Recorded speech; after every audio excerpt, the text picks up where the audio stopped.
recording. Okay, namaste everyone.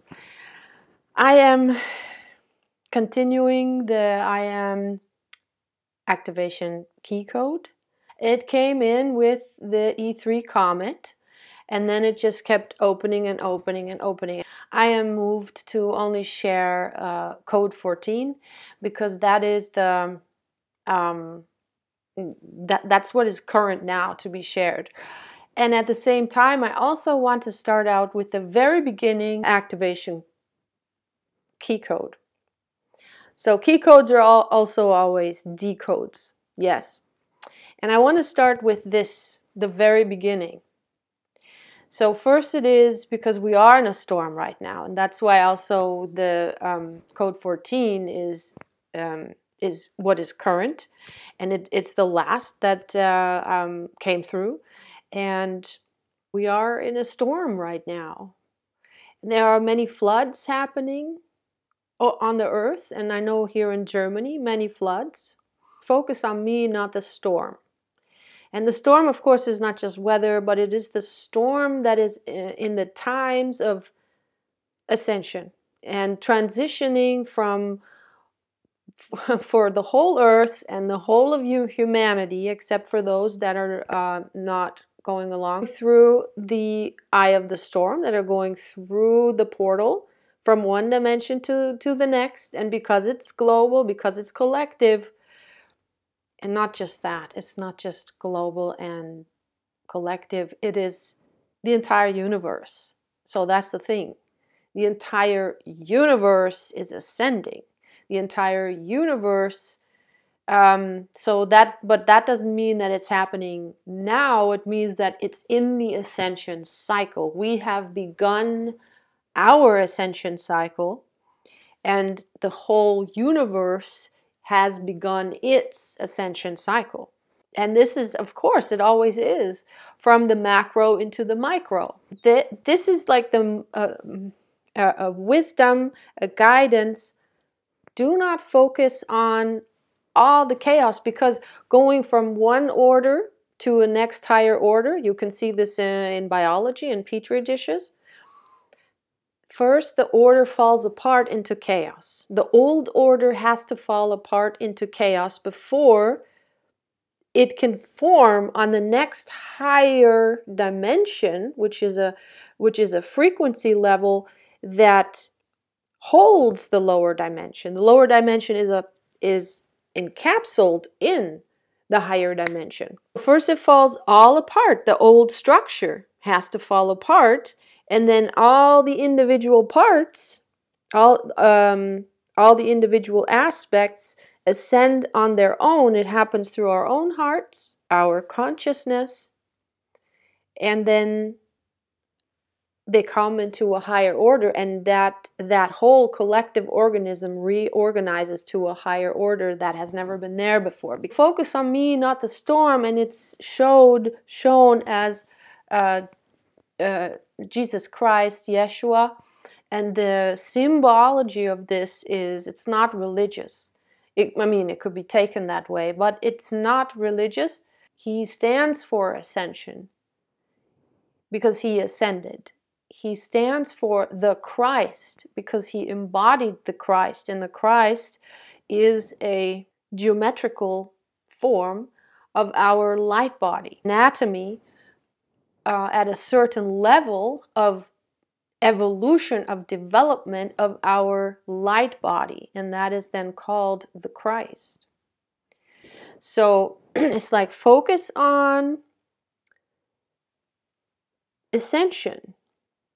And that means turn your focus inward.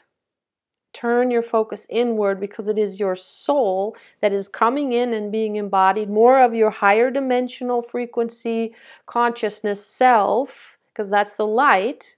So it's like the soul, more soul essence comes actually into the physicality.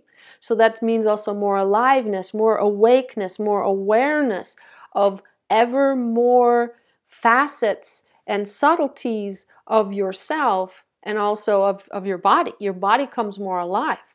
If you're focused on the storm, you're in that, you remain in that lower dimensional paradigm, and you see everything falling apart, the structures falling apart, and the chaos, and you think maybe the world is going to hell in a handbasket. You know, you could think that way if you do not understand what is actually happening.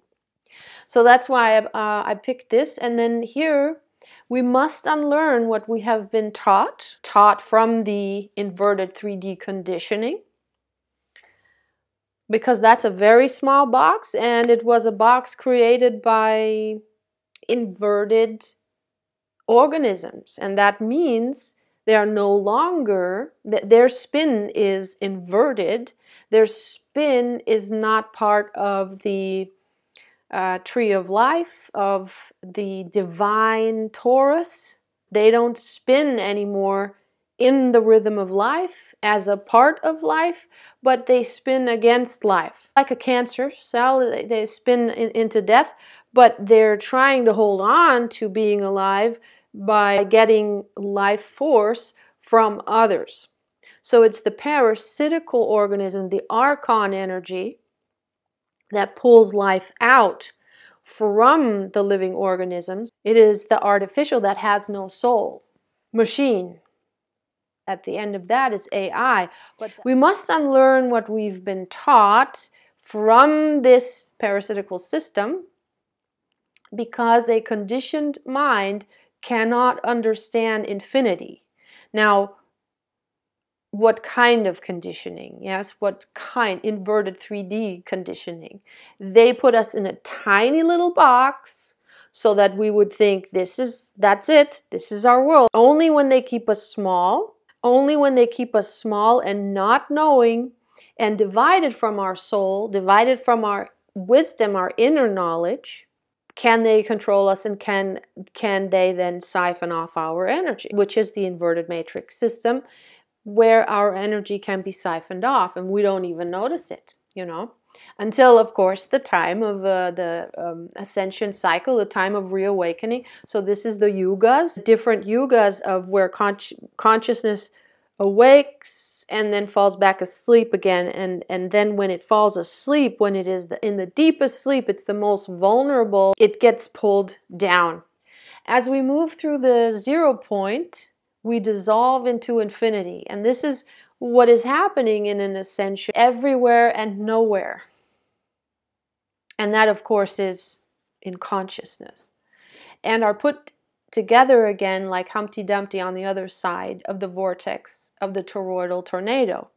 We go through the eye of the storm, and that is the death rebirth. And so we begin with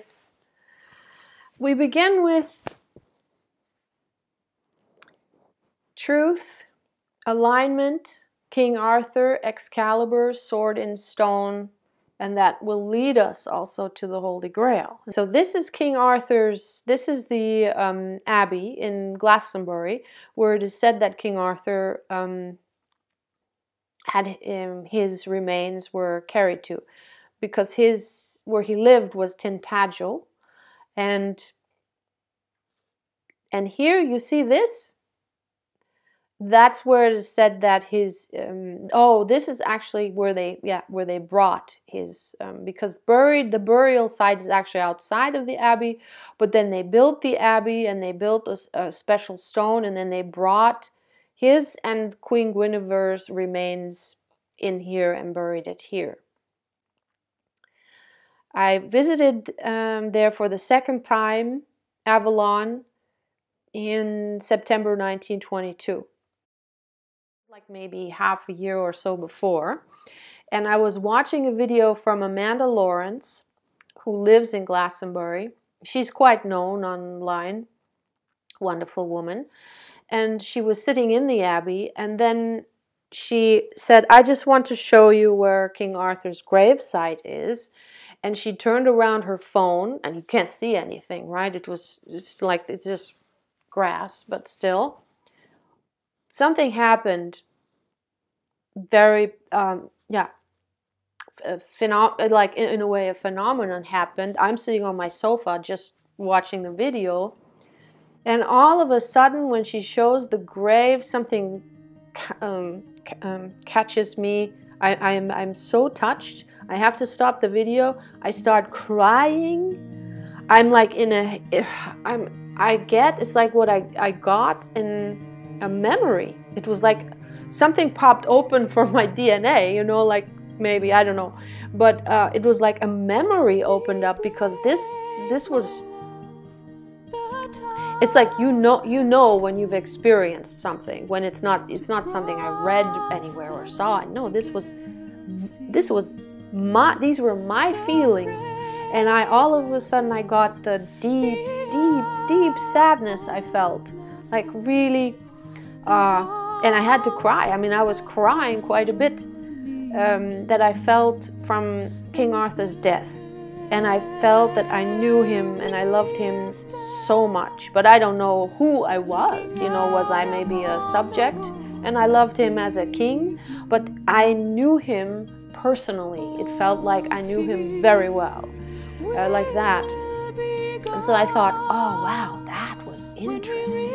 You know, what was that? And it felt so nice, at the same time, to feel this love.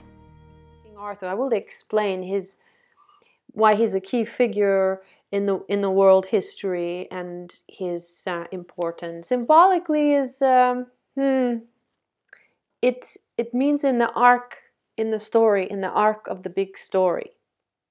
And it doesn't mean that, just like with Yeshua, there is the literal and there is the symbology, which carries over the literal. You know, where somebody stands for something in the collective history. King Arthur being of Christed bloodline, he was a direct descendant of Joseph of Arimathea, which was Mother Mary's brother.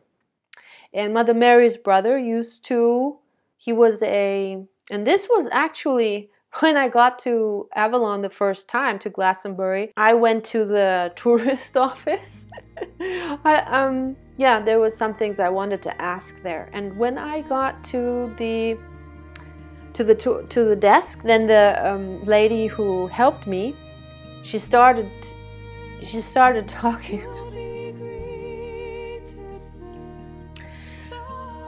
She started talking about Avalon, and all of a sudden, you know, I was in that town for the first time. And all of a sudden, you know, she's telling me about all the attractions there, and she's telling me about the history, right? So she starts talking about the history. And I start bawling, you know. I didn't know why. I don't know why now. I'm even feeling so touched. I don't know why. And there I was, and I was just crying, and she was so sweet, and she said, "Oh, we get this all the time." This is a very special place, you know. And that's how I know. She told me that Joseph of Arimathea, Mother Mary's brother, used to come there. He was a merchant, and when Yeshua was a child, he once was taken by his uncle to this place, to Glastonbury. And this is all coming up because this is all part of history that is not in the, you know, it's not what we were taught. It's not in the history books. As we come to our own truth, who we are, and not what we were told and how we were conditioned to believe who we are, but the actual knowing of self is coming now in the Ascension. So is the same with our history that has been suppressed, ancient, the old libraries burnt, or so twisted lies, no, you know, like not the real, what really happened. Because otherwise, in truth, if you know who you are, you know where you come from, you know your history, it's very, very difficult, actually impossible, to get someone to believe a lie. King Arthur was a guardian of the Essene, Egyptian, Atlantean knowledge, life, and initiations. The 12 Knights of the Round Table and the Holy Grail brings us to Cathars, Templars, and Mary Magdalene. who also has been to Glastonbury, and she has a chapel there. I just want you to have a look at this picture here, King Arthur, and what is in the middle. What do we see in the middle of the, just to make a note of what is in the middle here, is this rainbow. Then we have 2 cherubim, and what this looks like, yeah? And this is the round table. And that's also, yeah, we will get to code 13. And then here we have the 2 cherubim. Now, do you see this here? This is so interesting. You see this container? Yeah, and there you see this container. This is the Ark of the Covenant. What they are holding up is the Ark of the Covenant. And there's something in there, and we will talk about the Ark of the Covenant. King Arthur pulled, there's this legend, he pulled the sword out of the stone. So, and then we have here, this is a picture of somewhere in Jerusalem, I believe. I didn't write that down, but I believe this is Jerusalem, where there is a sword in the stone. Now, here's the first time that, why is it called code 14? That's another story. But it basically, it just came, the way things came in, and the way I was shown, and then always with the number 14. So it's like, this is code, this is code, this is code. This is the holy sword of Archangel Michael, Excalibur. It's the sword of truth. Sword of truth versus sword of destruction and death. Lucifer, Darth Vader. The sword of truth is also the sword of life and the immortal system. Also Melchizedek is 101. Immortality versus death, infinite versus finite system. Yeah, so because a finite system is an artificial system, because death or organic death is followed by rebirth, because energy can never cease to exist. It only apparently ceases to exist Taurus that it was inhabiting, because a finite system is only apparently, that's the illusion, and that would also be what doesn't make it to the other side dimension, is that which is not a shareable wave with the higher dimension, but also with the heart, because going through that 0 point is going through the middle of the heart. And so that which feels separate from the heart, which means it has no compassion, cannot make it through. Which is why all the places where we are conditioned, where we believe we are separate from life, separate from our soul, and where we are finite, all that pain, the pain body can't make it through. Only the wicked will not ascend, because they can't. Sword of truth, Excalibur, it cuts through the illusion. That's what it stands for. Also, it stands for the Kundalini rising and the base of the spine, and then the 2 where the 2 snakes are, but I will talk about that later. And as a sword, that's not there to kill. It is there to kill or destroy the illusion and the lie, the veil, so we can see again, yes? And the sword of Lucifer, that's the sword that cuts the throat. And the throat chakra is truth and will. When it cuts through the illusion, we see sharp. When it's in the stone, held captive, not able to perform, paralyzation of consciousness, choice, free will.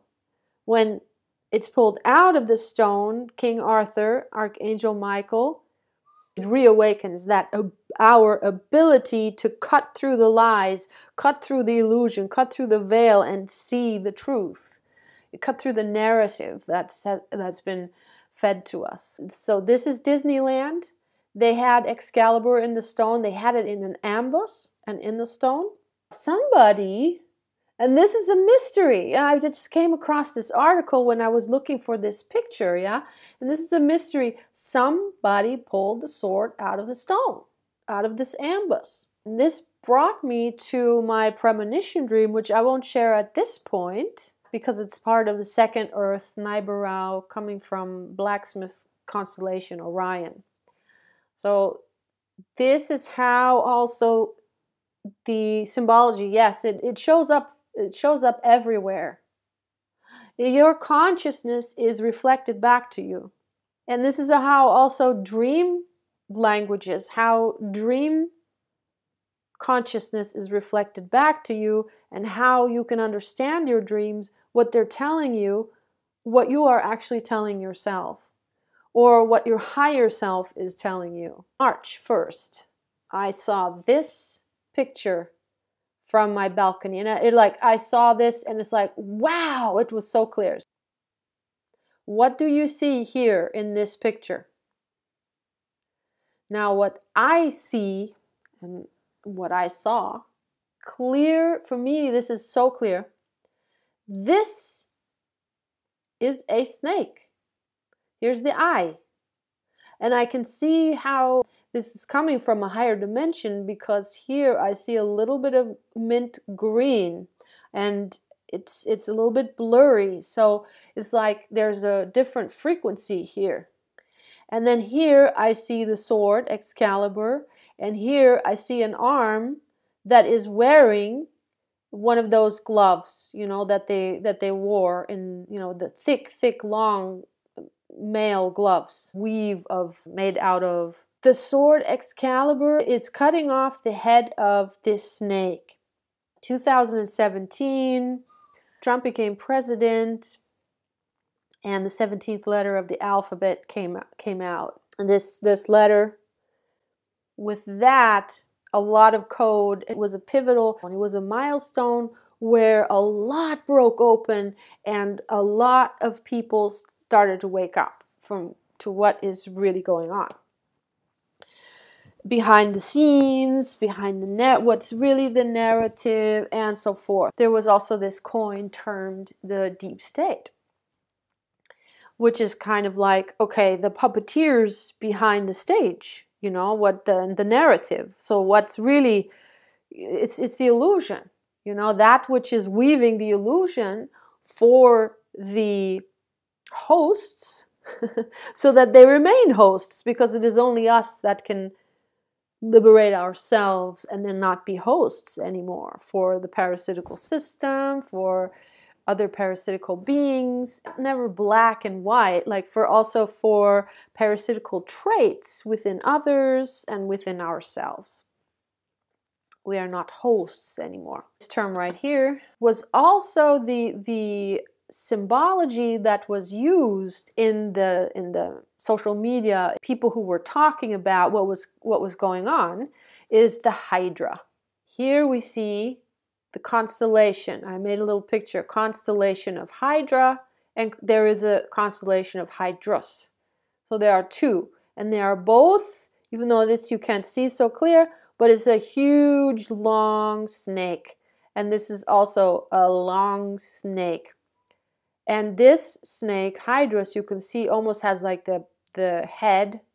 It looks like a devil, you know, like they would depict kind of like a devil with this tongue, symbolic for the inverted matrix. Is that the Hydra is like a huge monster that is a shadow monster that is just eating, you know, eating and destroying everything in its wake. The tempting serpent from Adam and Eve.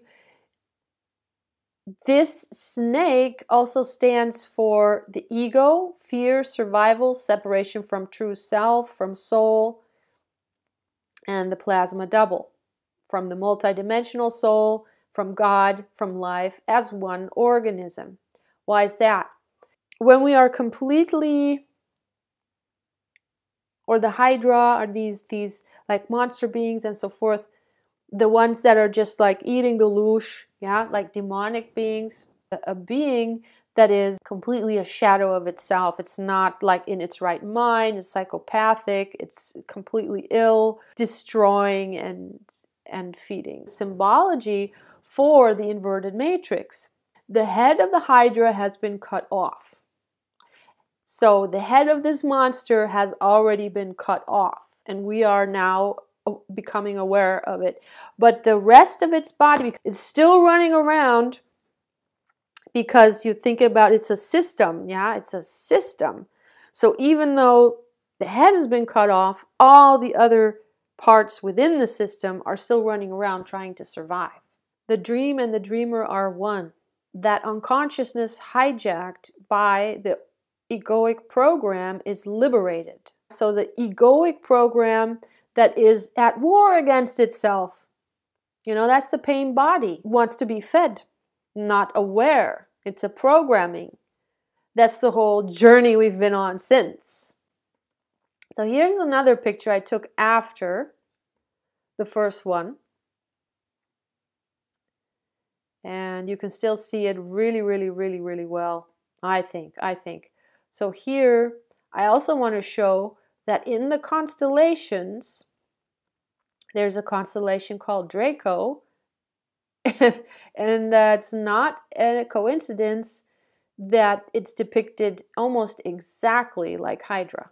And that is because what are the biggest puppeteers? What are the ones that have the most power and that fell the lowest in our whole universe? Alpha Draconians and the Siakar Draco. And then there's also the Nebu Gray.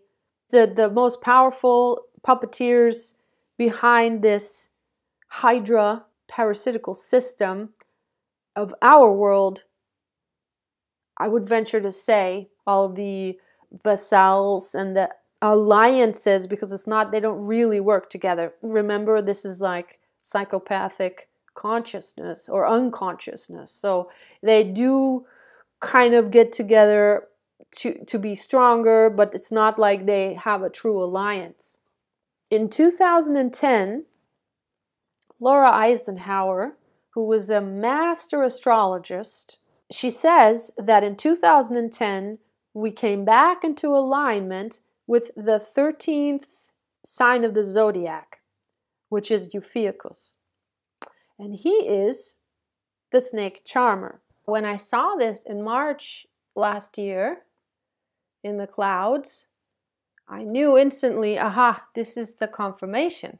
I've been hearing so much about Hydra's head already being cut off. Remember I said Excalibur? King Arthur stands for code 12, but he also stands for code 13 because he is, it's the 12 knights of the round table that gather around King Arthur. There's always one in the middle, like Jesus and the 12 apostles. There's one in the middle, and then the 12 that gather around it. We have 12 signs of the zodiac, and the 13th sign of the zodiac that came in, according to Laura Eisenhower in 2010, is Ophiuchus. 2010, Ophiuchus comes in, and he is what?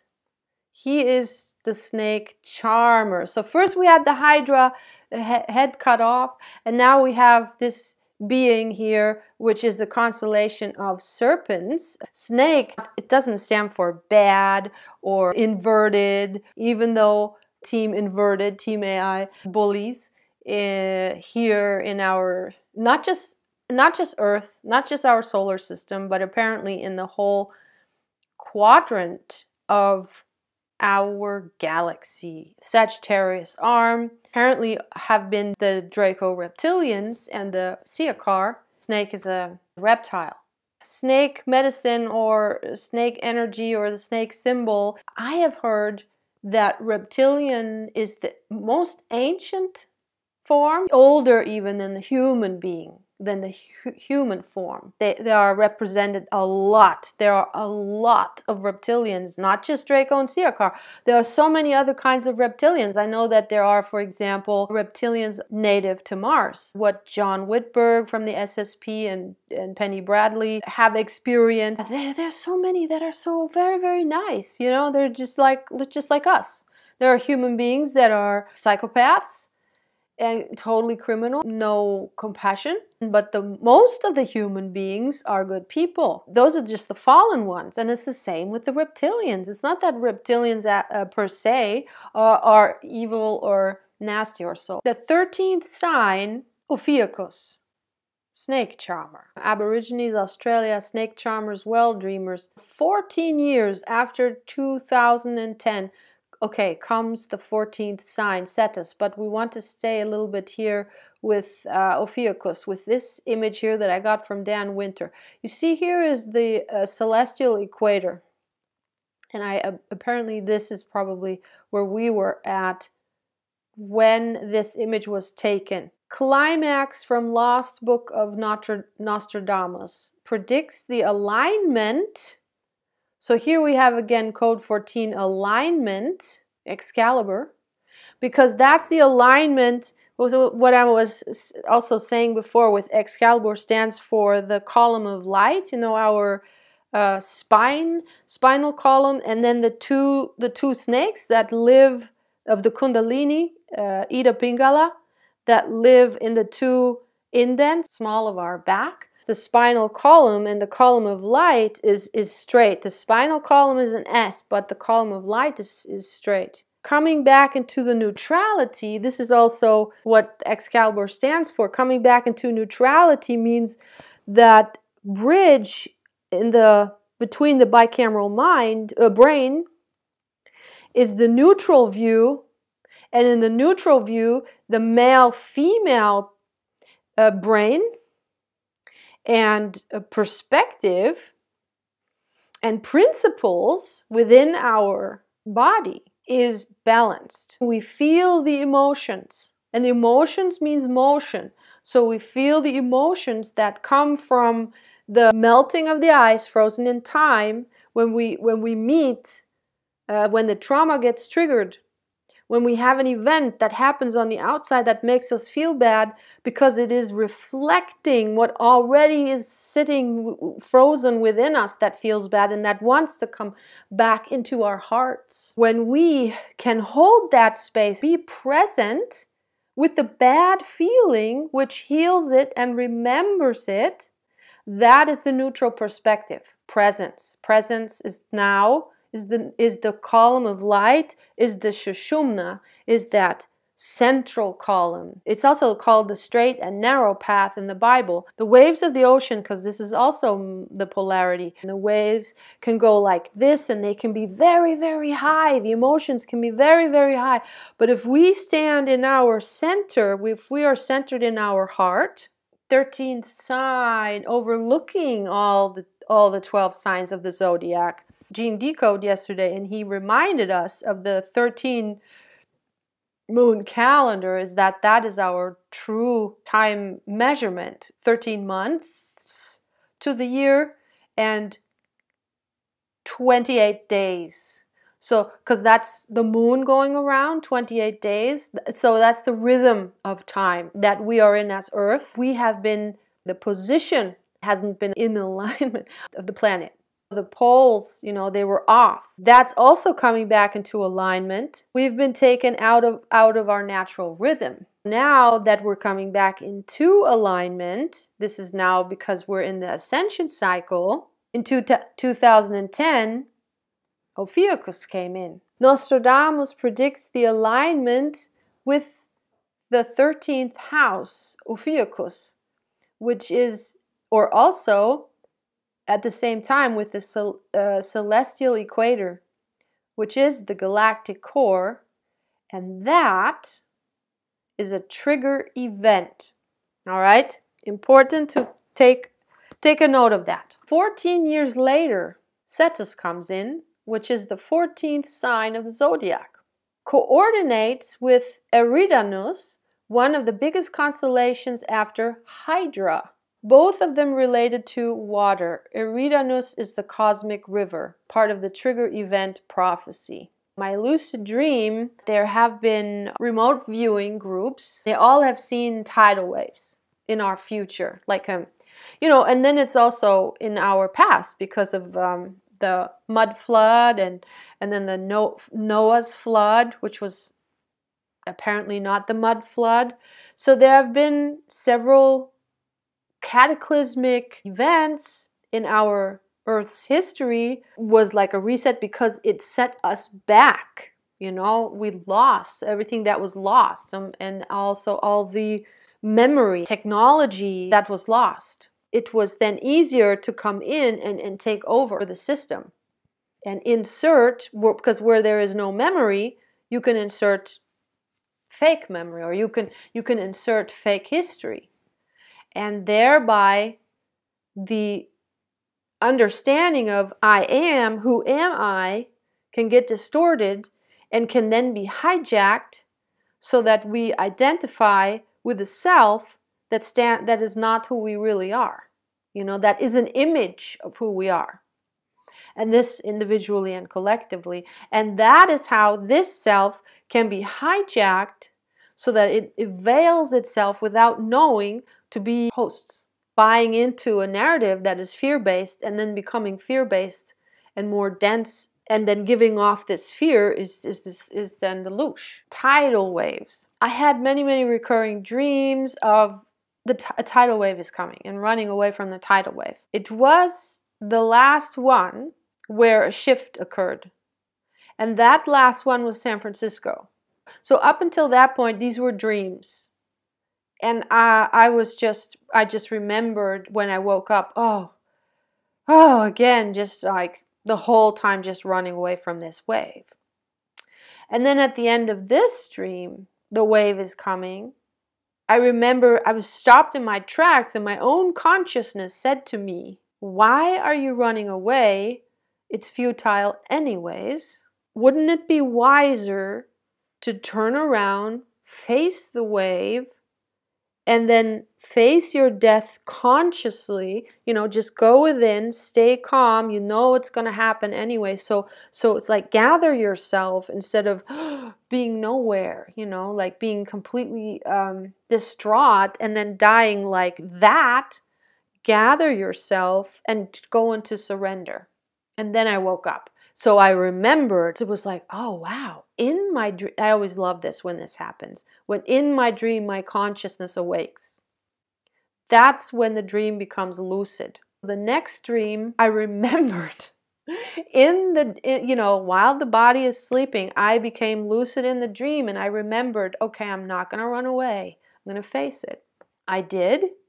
And then the next thing I knew, I was underwater and everything was calm. And I have my eyes open and I'm like, oh, see, I didn't drown and I didn't even need to breathe. So now I'm like in the water, but I'm above, my head is out of water and everything is calm, but there's a huge wave that is rising right in front of me. So that's what this picture is trying to show. Of course, it was actually way bigger. For a split second, it was just the memory of the cells, just for a split second, that went back into like this. Oh God, another huge wave, you know. But instantly that was caught by presence and it was just went through like that. And it was just like observe, like marvel, like, oh, another wave. And this wave didn't behave like a normal wave that, you know, finds its normal path and then crashes. It was a standing wave.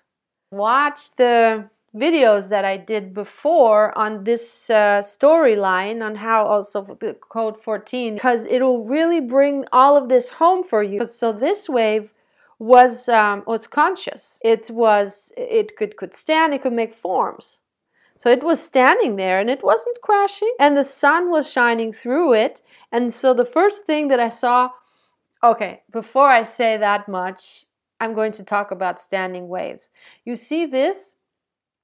This is a image of standing waves. And what is that? These are sine waves, frequency. You see that what is a standing wave is when the up and the down So now we go here to what is a standing wave. Schumann harmonic. So what you see here, this is Dan Winter's work, both of these. What you see here is the Schumann harmonic cascade. So here's the standing wave, there's a standing wave. It's the perfect balance. Inside, outside, male, female. The balance between male, female means that you are standing in your column of light. You're standing in your truth. You're standing as your soul in the Sushumna that is completely still. When the soul comes through, wow, it's so relaxing. You go into this stillness. So healing because your soul has no fear. Soul comes in, stress just is dissolved. So Schumann resonance is the heartbeat of the earth. This harmonic can make the pyramids sing. So this is a frequency. It's a sound. It can make the pyramids vibrate in a way. A stone can make a humming sound itself when it vibrates. That's what it does, this cascade, it makes the pyramids implode in the center. You have a very perfect, very specific shape, the way that the pyramids have been built. And there are many different kinds of pyramids, but the principle is the same. Makes the center implode. This is the center, for example, of the harmonic cascade. That's the Holy Cross. This is also perfect balance. This sound, the standing wave, and then that vibration, it has a certain saturation. It reminded me of female climax. The energy that was built up, the waves that have built up in the physical body, in the climax, they implode and then they connect into, rise up through the column of light into the heart. And depending on how high it rises, then through that center of the chakra connects into the finer, the subtle body. So that's when the physical body vibration connects with the subtle body vibration, and that causes, then we feel that subtle body, we feel ourselves beyond our physical self, as that subtle body self, and that causes expansion. Lower vibrational self to all the fear-based spins, all the stress-based spins, they relax. It dissolves the marriage of spirit and matter. It pulls in light and lightness and expansion into the physical body. It allows the physical body to have a higher frequency and vibrate at a higher rate. Brought through or sucked through that 0 point is that which comes out of this, the denser realm, into the higher realm, and the higher realms into the denser realm. That is the emission of the longitudinal wave. It's the wave that is connected to the higher dimension. And it's connecting the higher dimension into the lower dimension, and vice versa. Now they feel as one. They can communicate, so information is being exchanged. That's the expansion of consciousness, because now we know ourselves as a higher version of ourselves, and that means we have a higher perspective on our life and on life in general. What was written in these books is that the pyramids were built to heal the atmosphere and to stabilize the atmosphere and to bring it up again. To heal it means, of course, also ascend it, so that there's a higher frequency again after such trauma, after such cataclysms. I mean, there's so many things that these pyramids do, but they're all healing, all very good, and definitely not tombs. And one of them was to make global wireless power and optimize telepathy already in the 4th dimension. Mostly, like, that's how it is in dreams too, because then you're in those brain waves of the 4D, at least. There you know that there's very little words spoken normally. Holy Cross, Christ in blood, heart, brainwave coherence. And this is balance, and this is bliss, and this is also lucid dreaming. EEG during bliss experience, inside, outside, left and right hemisphere, brain completely balanced. And this also looks like a spinal cord.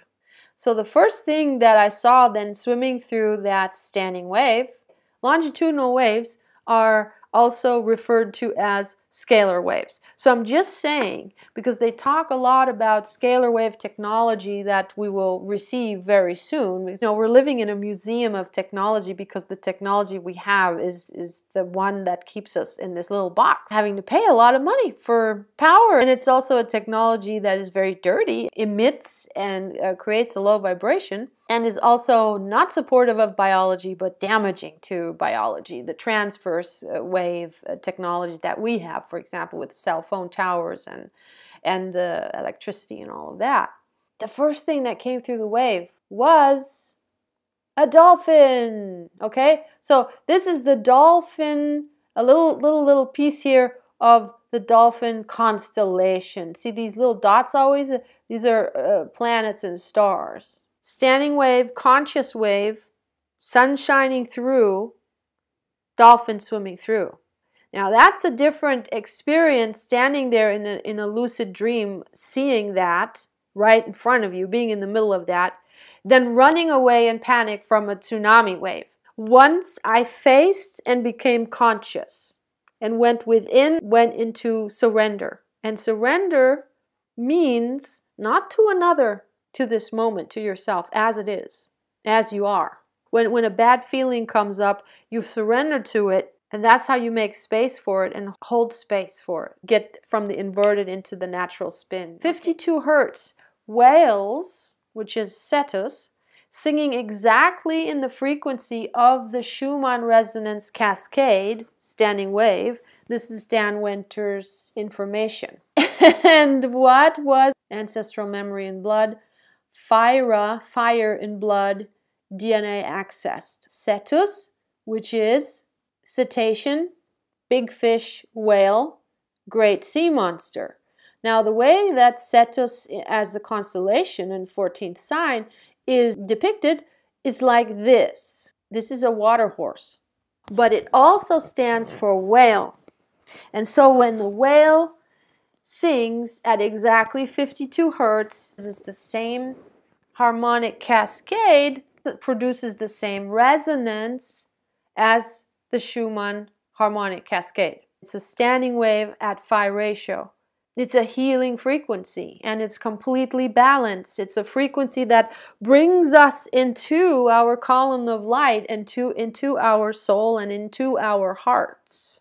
And I've experienced that, and I relay that also in the previous series of Multidimensional Soul, where I was a whale. The heart opening frequency. First the dolphin swims through, then what is the next thing that swims through this wave, through this standing wave? And I didn't know it was a water horse. All I saw was a creature, a huge creature I have never seen before anywhere, not in a movie, ancient magical sea being.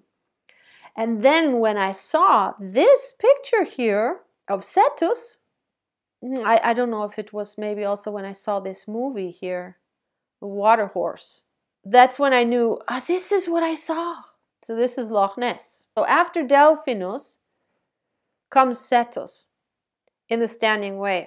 C-E-T-I. As soon as I came across Joan Ocean, I read her books on, because she was already then swimming with dolphins for a very long time, and she had telepathic communication with dolphins and whales. That's when I learned that dolphins come from Sirius, that they are, in a sense, ETs. Cetus is one of the oldest known constellations, fourth largest of original 48 constellations listed by Ptolemy.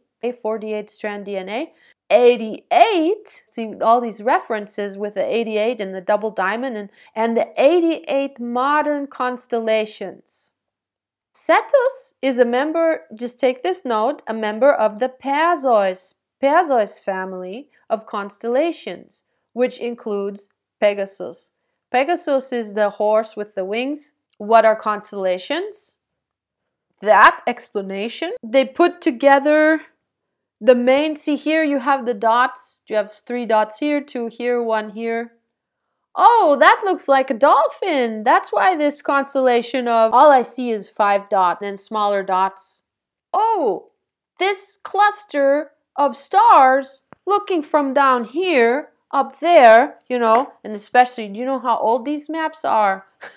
These astronomical, you know, they are sometimes from the 17th, 15th century, 14th century. Some of them are very, very old.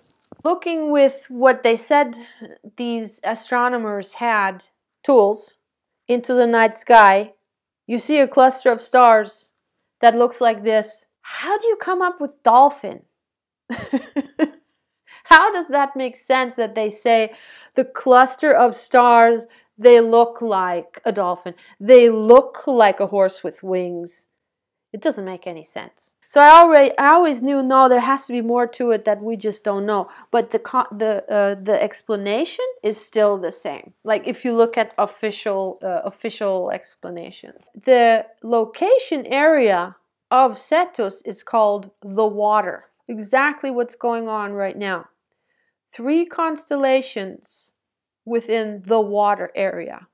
That is Eridanus, represented as the cosmic river, Aquarius, the water bearer, and Pisces, the pair of fish. The main star in Cetus constellation is Tau Ceti. What is the Tao? What is the Tao? Is the natural way of the universe, whose character one's intuition must discern to realize the potential for individual wisdom. Isn't that beautiful, that sentence? Tao is not a name for a thing, but the underlying natural order of the universe, whose ultimate essence is difficult to circumscribe because it is not conceptual, yet evident in one's being of aliveness. I could not have said that. I could not have put that into words.